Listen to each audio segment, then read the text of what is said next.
I think that was the first time that I was shocked into realizing there are some big differences between Filipinos and Americans. And I made this dangerous assumption that because I was Filipino American, I knew it all. Hello, everyone. Welcome to After Hours with Kalibrr. We're thrilled to bring you an unfiltered, behind the scenes look at the world of work, careers, and everything in between. So, whether you're grinding it out in your 9 to 5, hustling with your side gig, or still trying to figure it all out, this is the place for career candid conversations and insights that matter.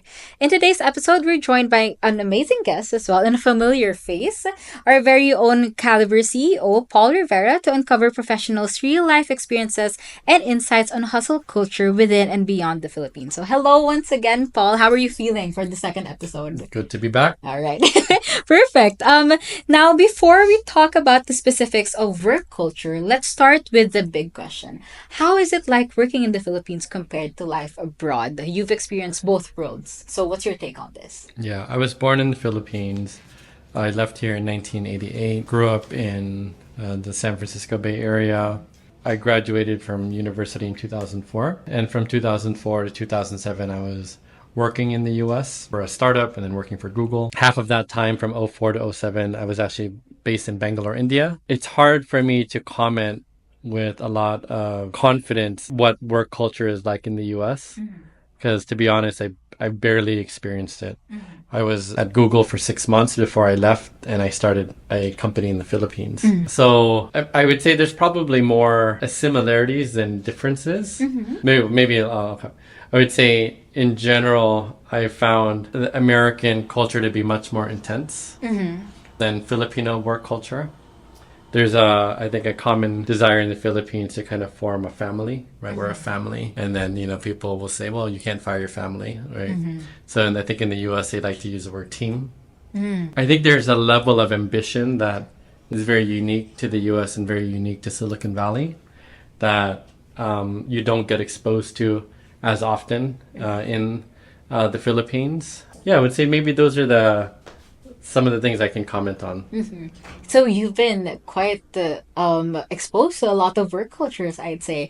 How did these experiences and observations influence your business journey? Tell us a bit about the challenges and rewards of managing a business and overseeing a diverse team from different parts of the world as well. Yeah, it's definitely not easy, but I think it teaches you a lot about what it takes to be able not just to collaborate with people, but to work effectively with one another.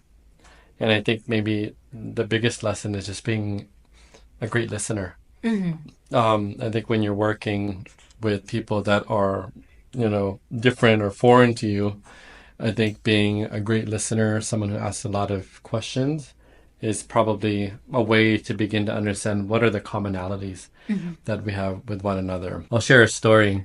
So I left Google March of 2007. By the end of March 2007, I had moved to Makati. I set up office at Starbucks Greenbelt 3. I didn't have an office, so that was my office. And by April, we had a BPO call center. It's 2007. 1 month later, we had about 10 employees at the BPO. I'm working every day at night. And, I made a common mistake that many Americans and many English speakers make when they come to the Philippines. Which is, hey, we speak English, right? So we must be the same. So I made that assumption, and I immediately just brought my American style, American communication style, leadership style, which is maybe more direct, a little bit more in your face, and just assume that because we spoke English, we're culturally the same. So I must have said something bad because at lunch, and lunch is at 3 a.m., half of my company quit. So I had 10 people, 5 or 6 people left during lunch, and they never came back. I think that was the first time that I was shocked into realizing there are some big differences between Filipinos and Americans. And I made this dangerous assumption that because I was Filipino American, I knew it all. I knew the Philippines, I knew the Filipinos, I knew America. I don't have to adjust. I think that was a great early and almost fatal lesson that the cultural differences are pretty big, and that if you're going to be successful in the Philippines, learning the nuances of the work culture here and just the normal culture here, the life culture here is critical to being able to be successful here. That is quite interesting to hear. I guess seeing as the way I see you right now, you're a very successful business leader, and to hear that you were able to go through this, at an early stage, it's quite interesting to see that you still do need to learn from work culture, especially in the Philippines, if you need to establish or you want to establish a company here. And that's something that other business leaders have to understand as well. They need to understand where their employees are coming from and what the work culture is. But of course, before we delve into that, let's discuss first what exactly is work culture. How would you define it? Culture, I think, is generally defined as the behaviors, the rituals that a group of people have. And I would say work culture is similar in behavior, its communication style. And it also manifests really, how it manifests? Who gets promoted and who doesn't get promoted and who doesn't get fired. That, I think, is one of the manifestations of a culture, is who a company decides to elevate. And if someone is not doing well, what do they decide to do with them? Do they tolerate it, or they don't tolerate it and they make a change?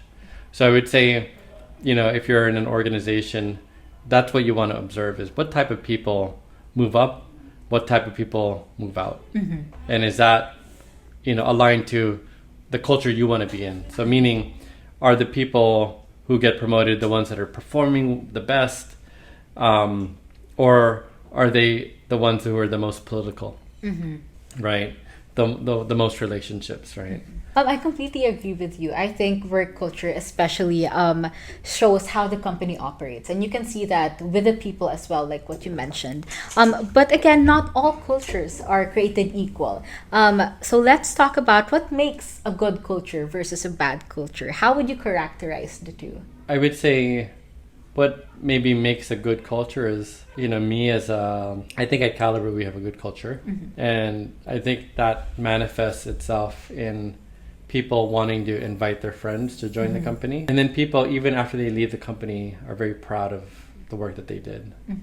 So I think, an example of that good culture is, how do people feel about the company even if they're not there anymore? Do they feel good about it, or they feel bad about it? I would say 95% of the people that have gone through Kalibrr probably feel good about the experience that they had here. And that experience that they had here is not me, it's all of the other people. We chose to be there with them. And that experience that they had together, the journey that they had together, the mission that they were on together, the problems that they solved together, the pain that they felt together, that is ultimately, kind of how it manifests. Yes, and I agree with you. As someone who is working in Kalibrr, I think the work culture here is very positive. You're able to, again, like what you said earlier, connect with a lot of people. You're able to share not only the triumphs that you've seen, but also the growth, all the failures. You're able to work together to get to your goal, your business goals as well. And I would like to ask you, given all of these, why do companies have to understand what work culture is? What are the benefits and why is it so important? I think as an organization, Kalibrr, Remedy, our competitors can copy everything we do. They can copy your products, they can copy your services, they can copy our app, right? All of that is easily replicable. The only thing an organization has that cannot be copied is culture. Culture becomes the DNA. Culture becomes how you replicate, right? Culture is the foundation for growth. So I think having a view that culture is actually important and curating the culture is important for long-term success, I think is vital for any business leader, because there's a saying, right? Culture eats strategy for breakfast, lunch, or dinner every day. And you see that particularly in technology organizations where the smallest of companies can take on the biggest of companies. Companies with very small teams are able to enter very competitive markets and find an edge. And it's because of this culture that they've been able to build and instill, which, in reality becomes hard to make consistent as it grows unless you're very deliberate about it. Yes, and I completely agree. In different workplaces and companies, you're bound to experience different kinds of work culture and dynamics. But if we take a step back, we're actually able to see that there are similarities between work culture in the Philippines, and that is how we value and mostly believe that hard work and determination as ultimately the keys to success. And we value the hustle. So let's talk about our main point now, which is hustle culture. Why do you think, or how would you define hustle culture, and how do you think it found its way into the fabric of so many workplaces, especially here in the Philippines? Well, where did that originally? You know where that term originated from? Where would you hear that term? In rap, right? So if you're a hustler and you were talking about rap, what were you doing as a hustler? You're selling drugs. So here we're not trying to sell drugs, right? We're trying to sell other products. And I think, that came about because those people who were hustling, they had nothing else they could do. They're not employable. They had to manufacture their opportunity. So I think hustle culture for me is trying to manufacture the dream life that you want. Want to hear more? Tune in to the entire podcast on our Spotify account.